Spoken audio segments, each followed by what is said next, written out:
오늘 말씀의 제목은 몰상식한 농부들의 최후라는 제목으로 말씀을 증거하고자 합니다.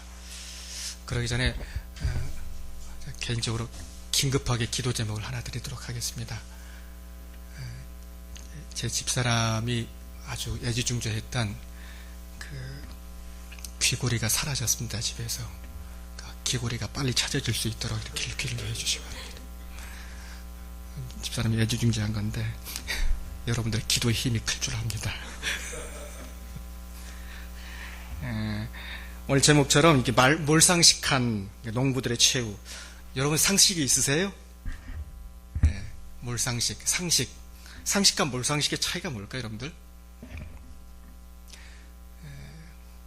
상식적인 우리 커먼 센스가 있다는 것은 어떻게 보면 사람들에게서 가장 중요한 것 중에 하나이겠죠. 근데 몰상식, 이건 뭐 우리나라 말은 아니고요. 몰상식하다, 이건 이제 일본어입니다. 원래는 그러니까 일본어인데 이건 우리가 차용해서 쓰고 있는 건데, 사람이 상식이 없으면 결국 어떤 사단까지 이렇게 나는 것을 볼 수가 있습니다. 오늘 본문의 말씀이 바로 그러한 내용을 다루고 있는 내용인 것입니다.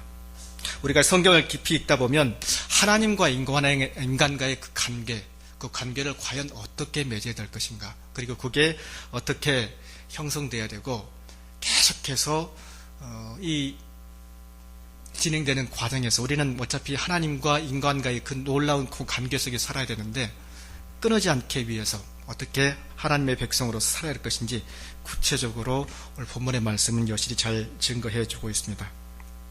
하나님과 인간과의 그 관계, 죄 때문에 이렇게 참 어두워졌습니다. 그러나 이제 화목하기 위한 그 중보자로서 예수 그리스도를 보내셨는데, 예수 그리스도를 통해서 우리가 오늘 본문의 말씀을 통해서 어떻게 얘기하고 있는지 구체적으로 한번 알아보도록 하겠습니다.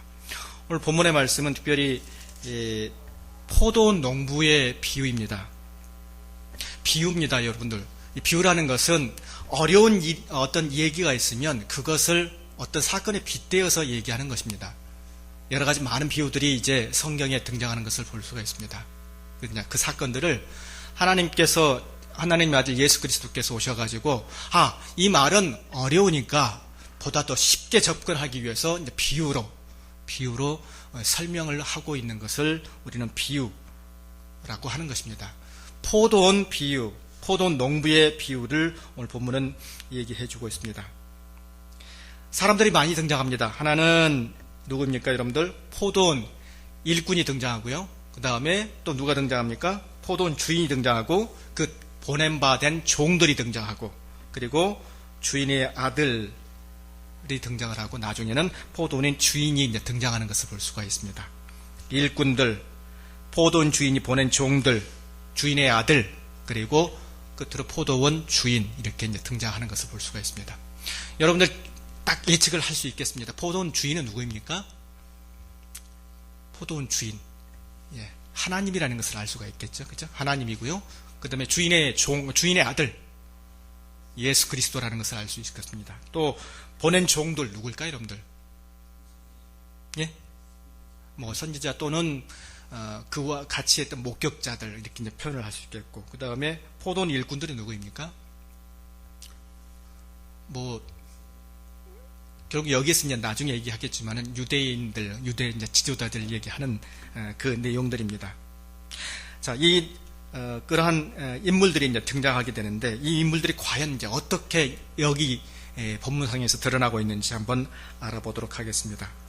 이 비유에서 특별히 하나님의 존재, 하나님의 어떠한 성품이 드러나고 있는지 한번 여러분 보시길 바랍니다. 1절에 보시길 바랍니다.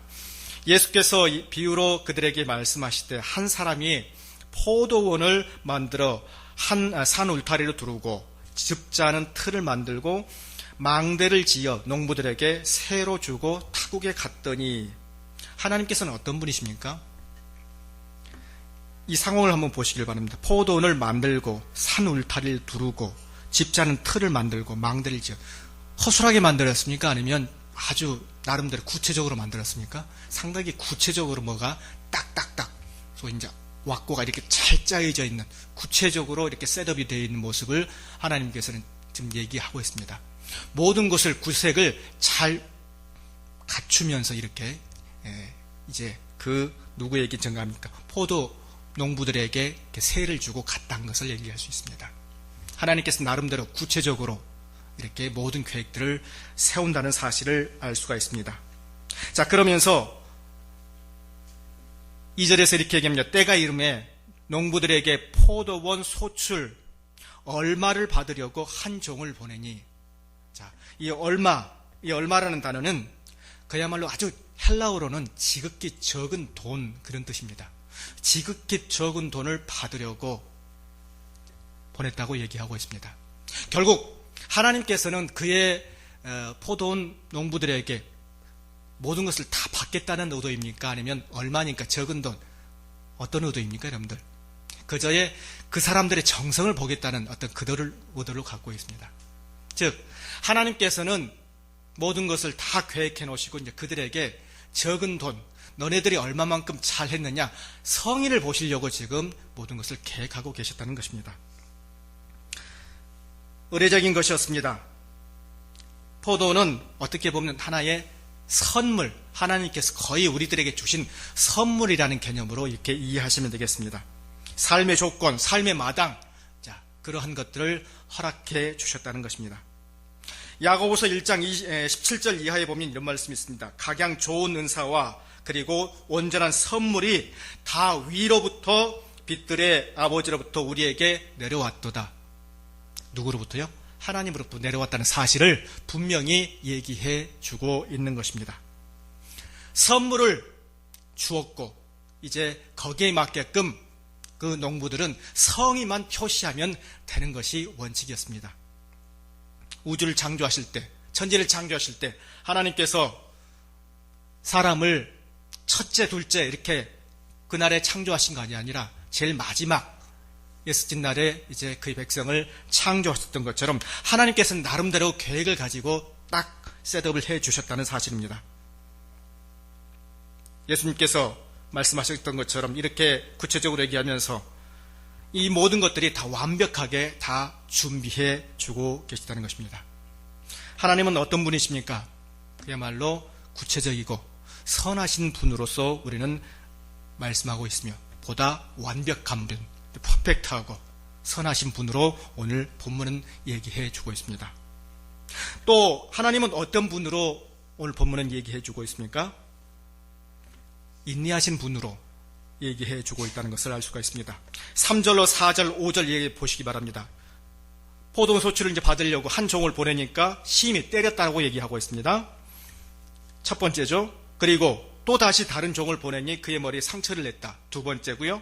세 번째는 어떻습니까? 그를 이제 죽이기까지 합니다. 그의 또 많은 종들, 그러니까 허다한 많은 무리들, 종들을 그에게 보냅니다. 보내기까지 한 번, 두 번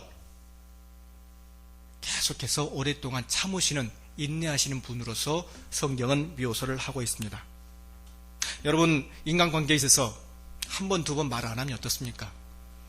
그 사람하고 상종을 하지 않는 것이 원칙일 것입니다. 자, 그러나 하나님께서 특별히 인간을 사랑하셔서 그 종들을 사랑하셔서 이렇게 여러 번에 걸쳐서 심지어 부상당하고 죽이기까지 함에도 불구하고 이렇게 보내주셨다는 사실을 성경은 얘기하고 있습니다.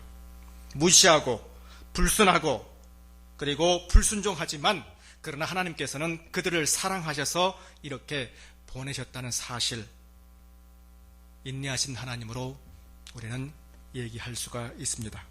자, 그런데 그와 동시에 인내와 함께 하나님께서는 또 어떤 분으로서 묘사될 수 있습니까? 나중에 이제 7절 이후에 나오게 됩니다만은 하나님은 인내와 함께 공의로우신 하나님으로 그 모든 것을 이렇게 다 묻어두는 것이 아니라 인내하심으로 끝나는 것이 아니라 그와 함께 공의를 가지고 계신 딱 벌을 내리실 때는 벌을 내리시는 분으로서 묘사되고 있는 것을 우리가 알 수가 있는 것입니다. 진멸의 순간에, 진노의 순간에 하나님께서는 마땅히 심판을 반드시 제공하시는 그런 분으로 묘사되고 있다는 사실입니다. 예수님께서는 바로 이런 점에서 오늘 본문의 말씀을 비유로서 얘기하고 있습니다. 포도원 주인이 자신의 몫을 얻기 위해 그 종들을 보내고 아들까지 보내주신 이유 과연 어떻겠느냐? 무자비한 그 일꾼들을 고소하고 무거운 형벌을 그들에게 기대했겠느냐? 결코 그렇지 않았다는 것입니다. 그죠? 하나님께서는 요구하시는 것처럼 그들에게 성의만을 요구하였고, 그리고 그 종들을 보내서도 계속해서 때리고 죽이까지 하겠음에도 불구하고 그저 용서해주고 인내해주시는 그런 분으로서 이제 묘사하고 있었다는 것입니다. 어떻게 보면 우리가 생각하는 그러한 모습을 능가하는 그러한 능력을 갖고 계시는 분으로 얘기할 수 있겠습니다.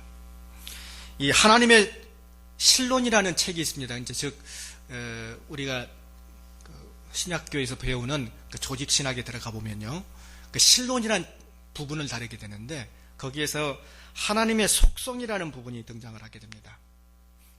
하나님의 속성은 하나님이 어떤 성격을 가지고 있느냐, 비공유적 속성도 있고 공유적 속성도 있는데 이 부분은 어떻게 보면 공유적 속성, 즉 인간이 가질 수 있는, 인간도 참을 수 있으니까요, 그렇죠? 그리고 인내할 수 있다, 이제 그런 부분인데 하나님도 또한 선하시고 인내하시다라는 부분에서 동의합니다.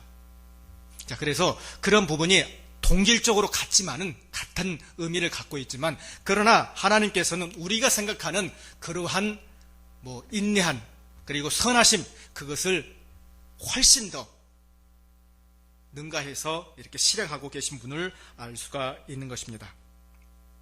자, 크게 이제 두 번째로 이 하나님에 대해서 우리가 이제 알아봤고요. 자, 여기에 등장하는 포도원 사람들은 과연 어떠한 모습이었습니까? 포도원 사람들은 여러분 줄거리 쭉 보면 아시겠지만은 전부 이기적인 존재로서 등장하고 있는 것을 볼 수가 있습니다. 인간은 하나님으로부터 이 포도원을 선물을 받은 하나의 청직입니다. 우리 요사의 말로는 매니저, 관리자라고 표현할 수가 있겠습니다. 자, 그러므로 주인은 따로 있습니다.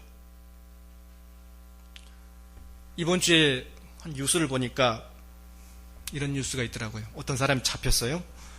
그 사람이 누구였냐면 현금을 수송하는 사람이 잡힌 사실 기억나시나요? 보셨어요? 원래 이 사람이 현금을 늘 수송하는 그 운전자였어요. 자, 그런데 이 사람이 현금을 수송하다 보니까 그 뒤에 항상 2억 내지는 3억 이상을 갖고 다녔었어요. 이 사람이 퇴사를 했습니다. 그리고 나서 돈줄이 갑자기 급했나 봐요. 그 차를 아는 사람이 있었을 거 아닙니까? 자, 나하고 좀 바꾸자 해가지고 잠시 그 차를 빌려서 타고 갑니다. 외지에 딱 차를 세우고 비밀번호도 이미 알고 있었으니까 그걸 딱 훔쳐가지고 자기 수중에 딱 넣고 도망가는 일이 있었습니다.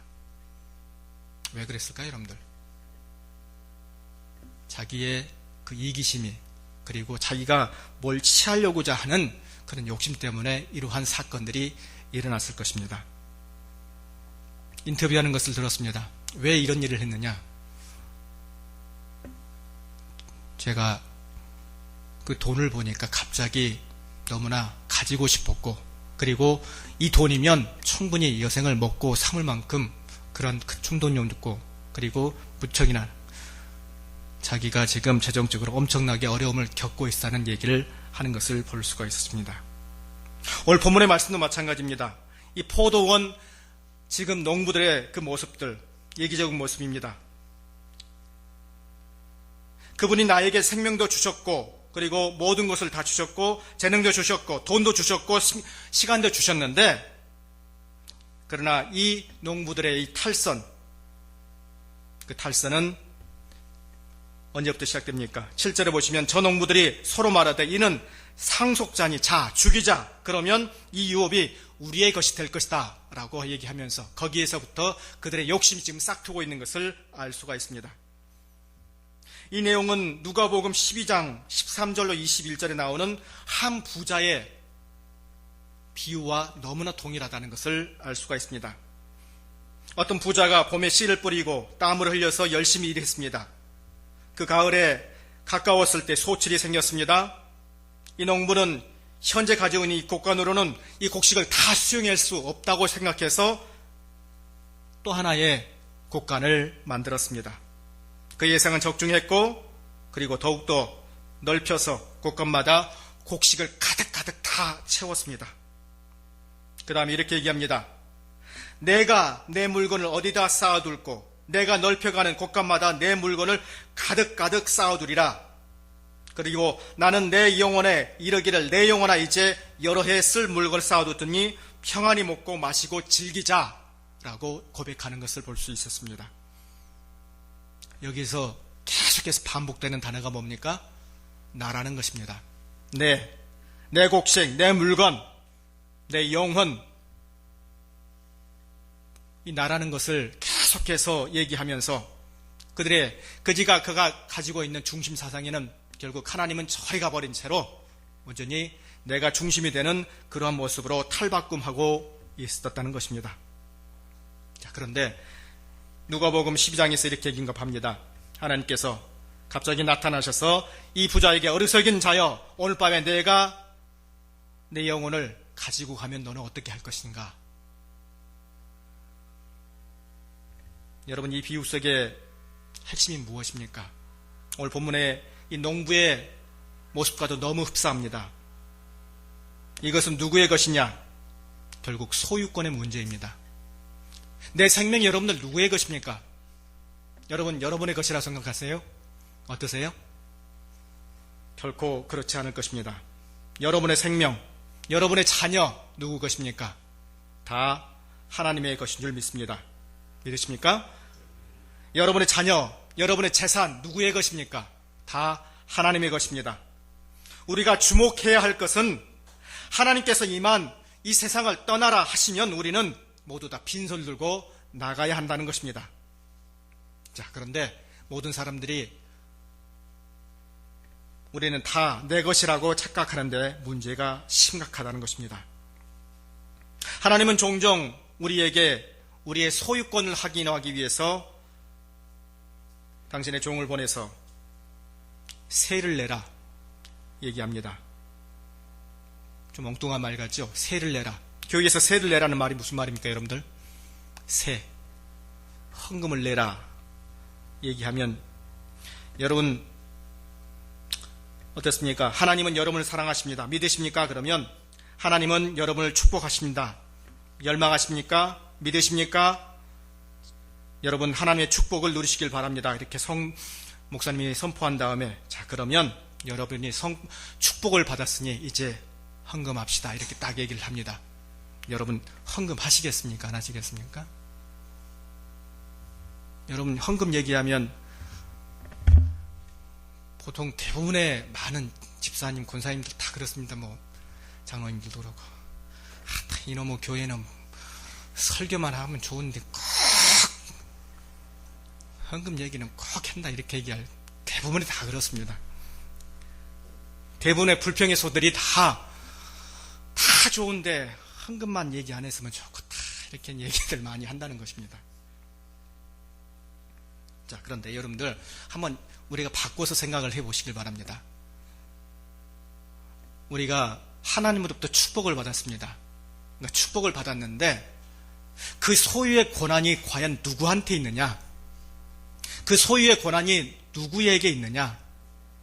내가 감사하면서 그 일부분을 드린 것이 이 감사의 모습인데, 감사의 표시인데, 그것은 망각한 채 우리가 너무나 살 때가 많다는 것입니다. 헌금을 자기의 온 소유를 생각하고 그것을 착복하려고 하니까 결국에는 우리 신앙 자체가 꼬이게 된다는 것입니다. 여러분 한번 우리 신앙을 다시 한번 되새겨 보시길 바랍니다. 포도원 사람들, 이 포도원의 농부들의 지금 가지고 있는 것, 욕심, 결국 나 중심적인 삶 자체라는 것입니다. 상속자가 있는 한 이 상속자만 죽이면 모든 것이 다 끝나고 그것들이 다 내 것이 된다는 그러한 망각에 휩쓰였다는 것입니다. 그들은 사실 땅을 다스리기 위해 어떻게 보면 임명된 사람이었습니다.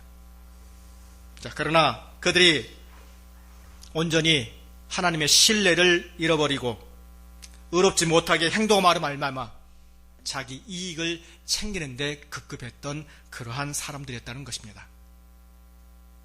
그들의 말로 어떻습니까? 나중에 보면 결국은 다 진멸돼 버리는 그러한 상태로 돼버렸다는 사실, 여러분 기억하시길 바랍니다. 자, 세 번째로 이렇게 등장하는 인물이 또 한 명 있습니다. 인물들이 있는데, 자, 인물들 중에 이 포도원 주인에 보낸 종들이 있습니다. 잠깐 언급되는데, 포도원 주인이 보낸 종들 누구일까요, 여러분들? 자, 그들은 하나님 말씀을 듣고 또한 믿고 그분의 뜻대로 행하려는 사람들을 위해 파견된 사람들. 좀 이해하기 쉽습니까?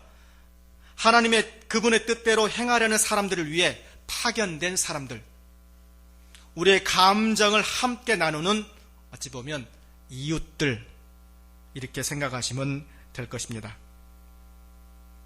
이 세상의 것들이 다 우리의 것이 아니라 단지 빌려 쓰는 것이라고 하고 단지 빌려 쓰는 것이라고 늘 옆에서 경고해 주는 사람들, 이렇게 이해하시면 훨씬 편하실 것입니다. 자, 그런데 이들이 왔음에도 불구하고 여러 번 하나님께서 계속해서 보내심에도 불구하고 이 포도 농부들이 죽였다라는 것입니다. 포도원 주인들이 보낸 종들, 즉 계속해서 그 사람들은 우리와 이웃하면서 하나님으로부터 보냄받았고 계속해서 이웃하면서 우리에게 좋은 메시지든 혹시 충고의 메시지든 항상 우리에게 전달해주는 그러한 사람들입니다. 그런 사람들은 어떤 사람들입니까? 결국 세상과 하나님이 있는데 너희들은 세상에 살지만은 그러나 항상 하나님 편에 서서 살라라고 늘 경고를 해주는 그러한 사람의 역할, 그러한 사람들이었습니다. 자, 그런데 이러한 사람들 역시 농부들은 그들을 아주 죽이거나 몸을 상하게 했던 것을 알 수가 있습니다. 네 번째로는요, 이 부위에서 등장하는 주인의 종, 결국 누굽니까, 여러분들? 예수 그리스도라는 사실을 여러분 아실 것입니다. 6절에서 이렇게 얘기합니다. 이제 한 사람이 남았으니 곧 그가 사랑하는 아들이라 최후로 이를 보내며 이르되 내 아들은 존대하리라. 예수님께서 30년 동안 개인적인 일을 하시다가 이제 공생의 일을 하시기 위해서 요단강에서 세례를 받으시고 이런데 사랑하는 아들이라 메시지를 가지고 이제 하나님의 아들로서 고난을 받기 위해서 이렇게 나왔습니다. 자, 그런데 한 사람이 남았으니, 즉 누굽니까? 예수 그리스도를 이제 그들은 죽기 있게 하지 않은 그러한 일을 범하게 된다는 것입니다. 주인의 종 예수 그리스도, 결국 이 예수 그리스도가 8절에 보면 이에 잡아서 그들을 죽여, 그 아들을 죽여 포도원 밖에 버렸느니라 얘기하면서 그 예수 그리스도의 후의 그 삶, 고난의 흔적들이 다 없어지는 것을 알 수가 있습니다. 그들은 침뱉고 조롱하고 고통의 길을 당하기까지, 그리고 골고다 언덕에서 십자가에서 양손에 못 박기까지 하는 그러한 일들을 처리한다는 사실을 알 수 있었습니다. 주인의 종 예수 그리스도, 결국 이 예수 그리스도는 어떤 분입니까? 이제 희생의 모습으로 우리를 위해서 대신 모든 죄를 감당하기 위해서 오신 분으로 묘사를 하고 있는 것을 알 수가 있습니다. 우리 10절을 같이 한번 읽어보도록 하겠습니다.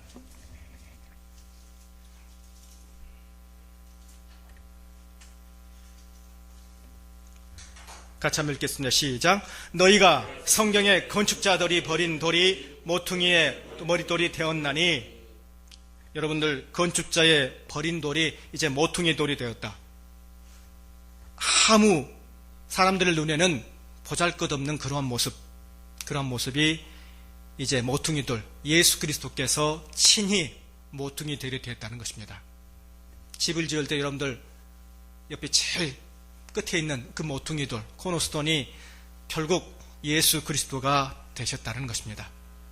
전에는 그 유대 지도자들이 하나의 중심축으로서, 하나의 나라를 이끌어가는 중심축으로서 살았더라면, 이제 그 사람들을 대신해서 온전히 하나님의 아들 예수 그리스도가 하나님의 큰 구원주로서의, 구세주로서의, 그리고 그 이스라엘의 영적인 지도자로서의 모습이 등장하는 것을 알 수 있었다는 것입니다. 건축자의 버린 돌이 모퉁이의 머릿돌이 되었다. 예수 그리스도께서 그와 같이 되셨다는 것입니다. 여러분, 예수 그리스도께서 가지고 계신 게 뭡니까? 부활의 놀라움, 신비. 결국 부활의 예수 그리스도를 믿지 아니하면 아무것도 될 수 없다는, 아무것도 할 수 없다는, 구원의 은혜가 결코 있을 수 없다는 것을 우리는 이 본문의 말씀을 통해서 알 수가 있는 것입니다.